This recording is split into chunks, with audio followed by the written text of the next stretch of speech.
thank you, Henry, and thank you for inviting me to participate in this very interesting and important dialogue.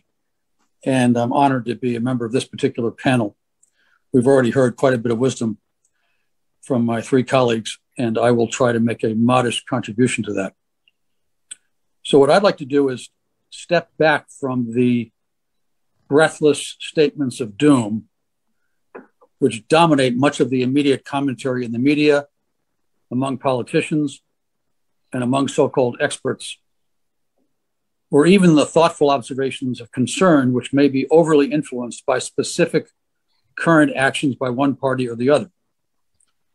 The US-China relationship is and will be both the most important bilateral relationship of this century and the one which will drive or create in large measure the world in which we all will live. In general, I am skeptical of grand sweeping statements about inflection points or decoupling or Cold War analogies. For me, these kinds of statements are mostly emotional, provocative, not helpful, and wrong. I think we are better off looking at the long term, the trajectory of the dynamics, trends, and forces creating that long term. Recently, I have taken to looking at the mid-21st century, the year 2050 or thereabouts. The best estimates are that the world's population in 2050 will be about 10 billion people. Today, we are approximately 7.8 billion. The incremental 2.2 billion, more than half of them will come from 9 countries: India, Nigeria, the Democratic Republic of the Congo, Pakistan, Ethiopia, Tanzania, the United States, Uganda, and Indonesia. In 2050, as now, a small percentage of the world's countries will represent 65 to 70% of the global GDP. Maybe the top 10 countries will represent that. In that world, in which very few countries dominate the global GDP, and in which the incremental 2+ billion people are coming from very poor countries, in that world, does any serious thinking person believe the world would be better off with the rich countries primarily arguing or even fighting amongst themselves, while the rest of the vast percentage of the world remains poor, malnourished, victims of climate change, sources of migration, and disease and poverty? Or do the wealthy, most powerful countries have a responsibility to work together to lead the world to a safer, more prosperous, harmonious place? Isn't the answer obvious? If the answer is so obvious, then why does it feel or seem that at least some, maybe many, of the world's richest, most powerful countries do not seem to be animated or motivated by such a collective goal? There are a myriad of answers to this question, but it certainly includes a penchant for being captured or trapped by the past and old thinking, as well as a fear of change, of losing one's place. Whatever the reasons, surely the world's 2 most powerful countries, the US and China, have a disproportionate responsibility to lead the world, of course, with others. And there is no reason why they cannot do this. In fact, we have a unique asset at this very moment in history, which we have never had before, an extraordinarily powerful asset. The newly elected US President, Joe Biden, has a pre-existing relationship with the Chinese President, Xi Jinping. When Presidents Biden and Xi were vice presidents of their countries, they spent extensive, continuous, informal time with one another. Probably more genuine private time than any 2 US and Chinese presidents have ever spent with one another. This is a gift from Providence. We cannot throw this asset away. Indeed, we must use it to its fullest extent. Knowing the two presidents, Biden and Xi, as people, as human beings, as leaders, does anyone think that a well-conceived meeting, one-on-one, between the two of them would be anything other than a strong, good, healthy, warm, productive meeting?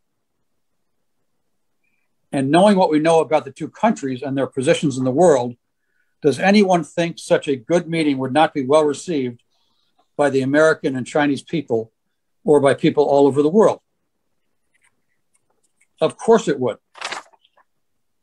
This is not that difficult. And there is a screamingly obvious place to start.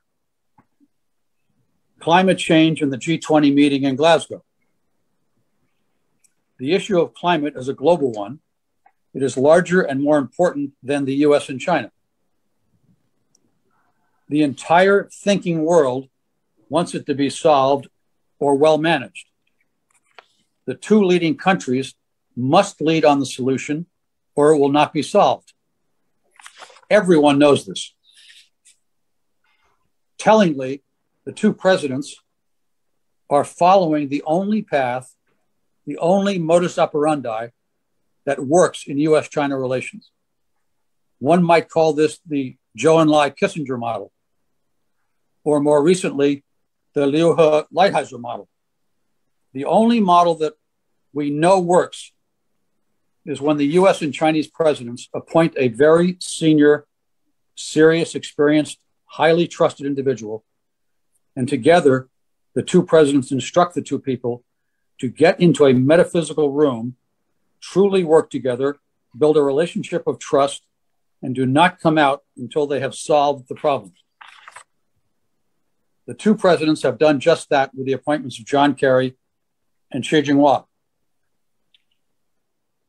Meanwhile, it would be helpful while the two are doing their work if the two sides moderated their language about all other matters, or as Stape said, toned down the rhetoric. No other matter, by definition, is as important as the existence of the planet. Mankind has to exist for all other matters to have an opportunity to flourish and or be addressed. This is a point of simple, compelling priority. Both presidents have publicly said that they will cooperate on climate irrespective of other issues. Both should instruct their senior leaders to give the existential issue a real chance to get resolved. Finally, to state the obvious, success on climate will demonstrate yet again that the US and China working together can lead the world to a better, safer, healthier, more harmonious existence. This is good for both countries and the world and gives hope and a concrete model that all other gnarly, complex problems can likewise be addressed by the two leading countries working together with others for the collective benefit of their countries, their peoples, and the world. Thank you, Henry. Thank you very much, John. You have excellent proposal. I think you have really get very deep on that. I agree that you said that this is the most important relation between China and US, and of course we can work on many issues. Given the world is really having profound changes now, as you outlined, we're going to have the population hit 10 billion by 2050. We need really a long horizon, looking at the longer views historically. When I had a dialogue with Joseph Nye, he also talked about, by 2035 or even longer, maybe China and US will view each other differently, less hostile than today, because we're having the world in mind. Probably is making a huge difference. Like climate change, we're having this floods in Europe, floods in China, in Henan, and wildfire in North America and things like that. We really need to contain that.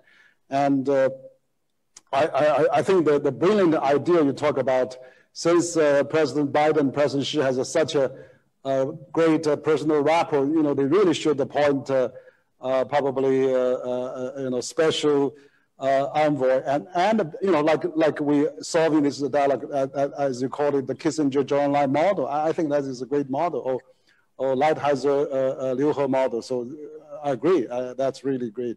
I may have a follow-up question because since you are in the investment community, you've been leading the Goldman Sachs for so many years. I mean, the world is really need a lot of help. I mean, you said 9 countries that going to be populous in the next several decades.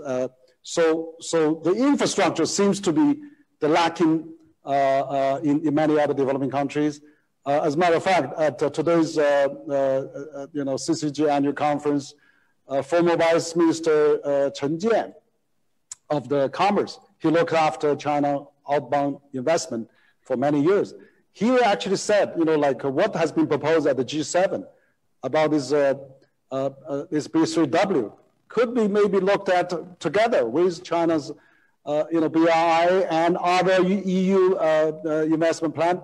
The world should work together with some kind of infrastructure plan to look at the future, particularly for the developing countries. As a matter of fact, when President Xi had a telephone call, a video conference with President Macron and Angela Merkel, German Chancellor, just 2 or 3 weeks ago, they talk about China-EU collaboration in Africa. So what do you think? We need some things that glue all those countries together to work on better objective, rather than really obsessed with this source of origin of virus and those non-urgent issues. So what do you think? John, please. Well, first of all, I want to remind people that the BRI, when it was first conceived back in 2013, there was a G20 meeting, and President Xi met with a very senior American who was standing in for President Obama because President Obama was not present. And in that meeting, President Xi told the Americans of the concept he had about the BRI. And the senior American said to President Xi, what a fantastic idea. Maybe we could do this together. And President Xi said, that would be an excellent idea. Let's do it together. And the senior American went back to the United States. And lo and behold, in the next 6 or 9 months or so, let's call them the Mandarin technicians decided it wasn't a good idea. And the idea got killed in the US before it ever got to President Obama's desk. And so the cooperation never occurred. And since then, as you know, the BRI has been characterized by many people in the United States as some kind of sort of nefarious geostrategic plan to take over the world, which it never was conceived as and is not. Now, to your direct question, of course the Build Back Better and the BRI, all those efforts should be coordinated globally by the wealthy countries trying to build the infrastructure necessary for the rest of the world so that we build a safer, more prosperous world. And we all know these kinds of projects are very difficult to execute. It's not as though anyone's got a monopoly on how to do this well. They're hard. And we'd be doing ourselves a great service if we the world, became particularly expert at building important infrastructure all over the world in an efficient manner for the benefit of the respective countries in the world. So yeah, it's a perfectly obvious thing we should be doing. There's no question about that. Thank you. Yeah, great. Actually, I heard the same story last year in February at the Munich Security Conference. CCG hosted a roundtable. We had the former Secretary of State John Kerry as a speaker there, and he actually mentioned that when he met President Xi, he was inviting China to join the Paris Accord, and President Xi also mentioned that invited the U.S. to join Belt and Road. I mean, at that time, John told me that it was really a positive concern, but as you said, the Mandarin somehow lost that in the system that that never materialized. But I think it's time that for the next several decades, maybe China, US, EU, and Japan, and all those countries can work together for the infrastructure revolution that is really transformed China, for example. And also China has built this AIB, and also US was invited, somehow was lost it. Now the AIB has 104 country members, including all the European countries almost, and just excluding Japan and the US. So I hope that maybe we could upgrade AIB to GIB, to Global Infrastructure Investment Bank, and let US, China, and the EU work together on that. So thank you for your open mind on that. So we had the first round, and now I want to come back to other distinguished panelists. I mean, Adam, I know Peterson Institute has been studying TPP for so many years. You were proposing a lot very well. And so TPP in China, when President Trump withdrew from TPP, CCG is the first think tank in China, proposed that China should join TPP. We actually issued several reports on that. We've been constantly advocate for that. And finally, Premier Li mentioned that last year at the National People's Congress, China is interested. President Xi announced that at the APEC, that China is interested in joining the TPP. And Minister of Commerce now put the TPP agreements on the Minister of Commerce website to show that here are the standards, on all those issues. So since Peterson is a great think tank on the economic issues, particularly you've been studying this TPP for many years. I know that you have many scholars doing that. So what's your take on those issues? If we can talk, under some kind of issues, because TPP involves, data flow, like what Minister Zhu said, used to be an obstacle, and also IPR protection, environment protection, labor standards, or SOE reform, competitive neutrality. Maybe, we could talk about that. Like John said, we should have two sides talk about that. And the US designed the TPP, and why not US come back to TPP and China comes together, and let's talk about all those urgent issues so that we can have push the reform of the WTO, by those regional integration experiment that we already have on the RCEP, on the TPP, and others as well. So Adam, your take, please. Thank you, Henry. So let me pick up on what you were just saying and what my friend Wang Huiyao, Minister Zhu, was saying about reform. The most important thing about CPTPP, especially as it has evolved since President Trump withdrew, is that it is an incredibly high standard agreement, and it is an incredibly open agreement. In other words, when Peterson Institute, as you say, has been proudly doing work on economic agreements on free trade areas, particularly in Asia, for decades. And long ago, there was a debate between my predecessor, Fred Bergston, and the distinguished Columbia economist, Jagdish Bhagwati, about trade blocks, stumbling blocks versus building blocks. And the basic message that we took, that I've altered slightly, is that you can have regional agreements be useful if they genuinely open things up and if they genuinely encourage reform and high standards in the countries that are members. And if you are not biasing them by political factors. And so I'm going to go out on a bit of an unusual limb here and say, for the time being, it would be good if CPTPP continues to succeed and grow without either China or the US being involved. I think in the current context where a number of people in both Chinese and American governments are looking to line up various developing countries around the world, including but not solely in East and South Asia, as being on one side or the other. And this relates to what Professor Thornton was saying about the Belt and Road Initiative and how that goes. I think it was very good to have a live, high standard, open entity that is neither Chinese nor the US, and that offers a way forward without asking people to commit to one side or another in some sense. And we can see this in the extension of CPTPP potentially to the UK and to Korea. In both cases, this would send an important message to the rest of the world that you can have high standard commerce on the issues you raised, including labor rights, environmental standards, data privacy, state subsidies, and so on. All the things that the Obama administration and former USTR Mike Froman, but also importantly, the Japanese, Singaporean, Australian, New Zealand governments argued for. And have that be a standard that then puts pressure on both the US and China to raise their own games.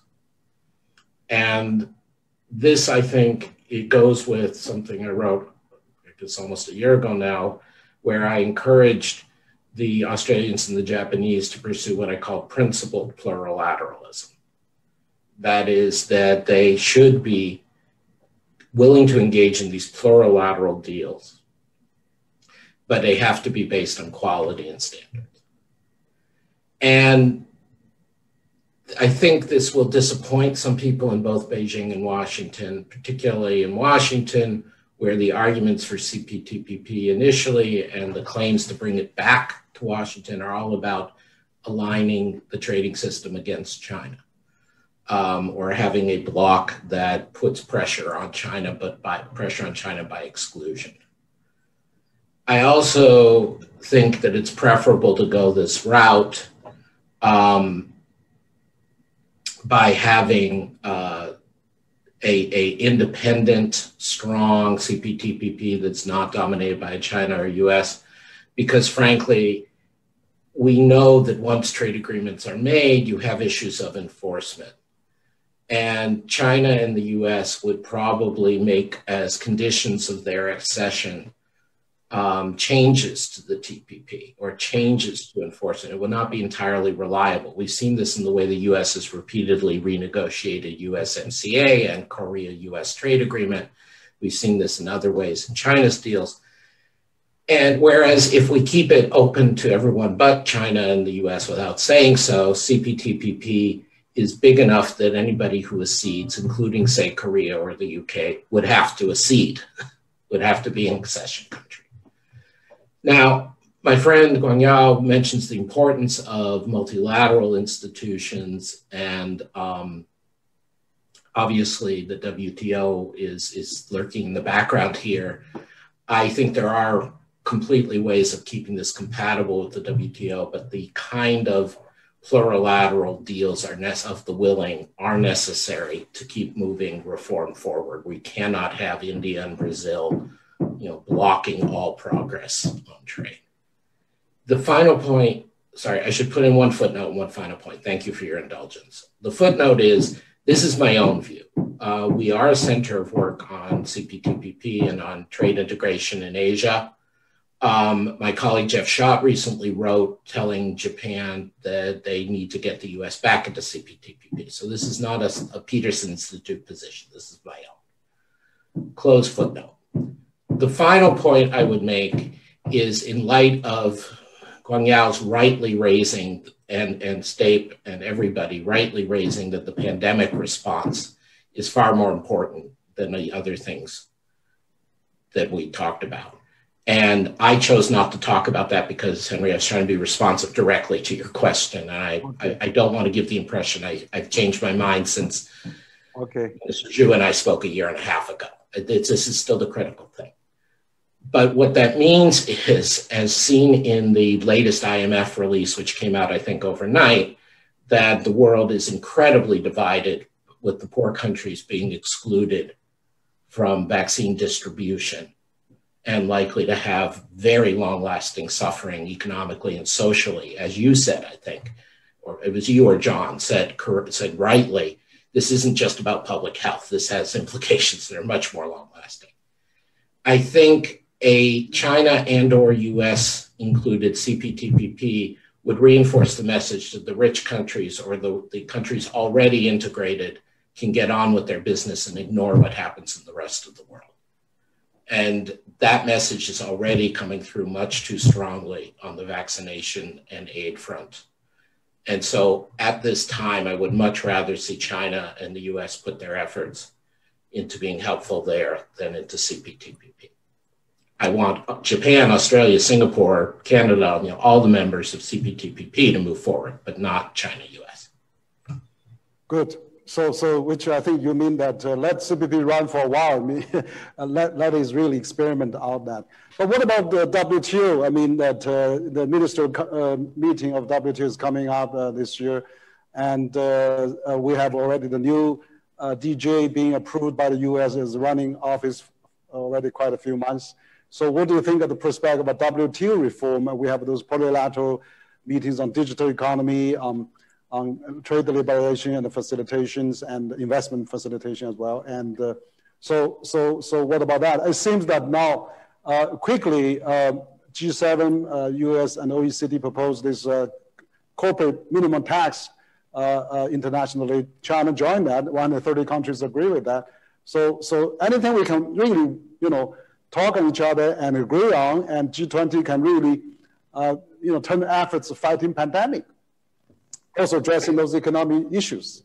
Yeah, so just quickly, I think on the WTO, as again, with so many things, the rhetoric has outstripped the reality. All the talk about WTO reform and WTO dysfunction, especially in Washington, is exaggerated and unjustified. I think the frustrations with the trade rounds, the large-scale trade rounds, are real, and there are some tweaks to be had to the appellate body. But the new Director General, Ngozi Okonjo-Iweala, who I admire greatly, I think has come in with the right attitude, which is don't try to fix everything at once, don't get caught up in procedures, try to get deliverables, show the world that the WTO can deliver things that matter to people.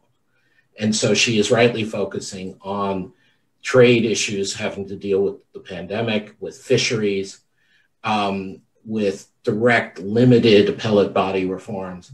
I think this is the right way to go. There are too many things. You just rattled off a huge list, Henry. There are too many things to be done. What's important is that the WTO leadership gets the membership in time for the end of this year's ministerial to make meaningful progress on 2 or 3 of these issues, one of which is pandemic. And otherwise, it doesn't matter which of the issues. You just need to demonstrate that the WTO can do something useful. And I think if we go off onto too many directions at once, it's not going to be helpful.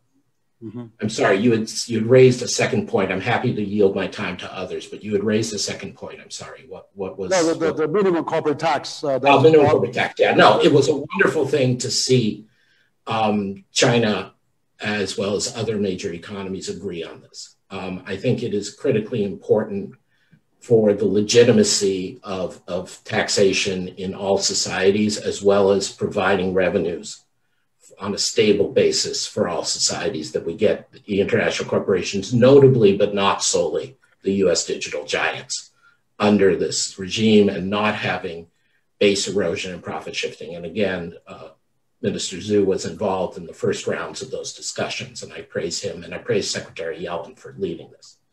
My fear, speaking frankly, is that this may be a League of Nations repeat moment. John warned us against excessive analogies, so I hope he'll forgive me, but that you have a progressive Democrat, in this case, American leadership that gets agreement on something at the global level, comes back and finds a isolationist Republican US Senate prevents it from being enacted. And then the world has to go forward somehow without the US participating.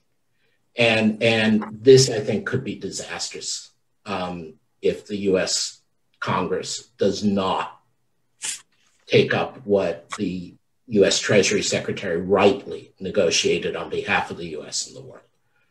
The second point is that it's not perfect. Going back to the themes we've all hit, this was an OECD agreement because that's where the multinationals are and that's where the expertise was, and it makes sense. But as my colleagues Gary Huffbauer and Simeon Junkov have written for the Peterson Institute, there are a lot of small countries in the world that are not purely tax havens, that are not Ireland or the Netherlands, that are going to be affected by this in the developing world. And again, it's wonderful to see China and U.S. willing to cooperate on something substantive, but there has to be some engagement of the needs of developing countries and small countries. Again, not the tax havens that have made billions over the years, but other countries. So it's not a done deal. But my biggest fear, as I said, is the U.S. creating a not as important as the League of Nations, but another League of Nations moment of doing the right thing internationally and failing to deliver domestically to keep up with it. Great, thank you, Adam, for your very explanatory answers. That's good to understand on both sides. But particularly, I think this at least the G20 proposal, China is accepting that, is going along with that. That is really, I think, a good sign that if we do sit down and really analyze this international global economic situation, we can collaborate on that. Now, for Ambassador Rowe, I mean, you've been seasoned diplomat for a long time. You were in China for so many years, even during your childhood time. And I still vividly remember a few years back, we were together, went to Dunhuang and visit the China, and then we went to U.S. Your company has visited in Seattle, so it was really good. Many hearing of your good wisdom. What I would like to ask is that U.S. and China, of course, after 4 decades of engagement. I mean, there's a theory now in the U.S. saying, okay, China, it doesn't converge with us. It didn't become one of us. But you see, China has a 5,000 years history. You probably know very well. And then its civilization, not really interrupted that often. And so China really working on its own model. I attended the previous ambassador of U.S., Terry Branstad, farewell reception, and he actually said at the reception, said the success of China, basically he attributes to 3 factors. First is hardworking diligence. He felt that people are still working very hard here. Second is the education. Chinese family attaches great importance to the education. And thirdly, he was talking about is the family value. China really respect seniors, respect authorities. And that's how the Chinese system went. So, I mean, you see, the China has its own unique system, and fighting virus, that system seems to have some advantage. It doesn't have to be exactly with the US converge. If China can lift 800 million people out of poverty, if China can contribute over 1/3 of global GDP growth, the region, as time goes on, I mean, we don't have to get into Hide's trap, like I'm talking to Graham Allison, that he doesn't agree with that as well. I mean, Joseph and I even said, we should have a longer horizon, maybe look in 2035 during one of our conversations. So what do you think, given your lifetime experience on China, what's your take on the future development between China and the US? I mean, from a former American ambassador to China and a former China hand, of course, still a China hand, very high China hand. So, Ambassador, your take again, please.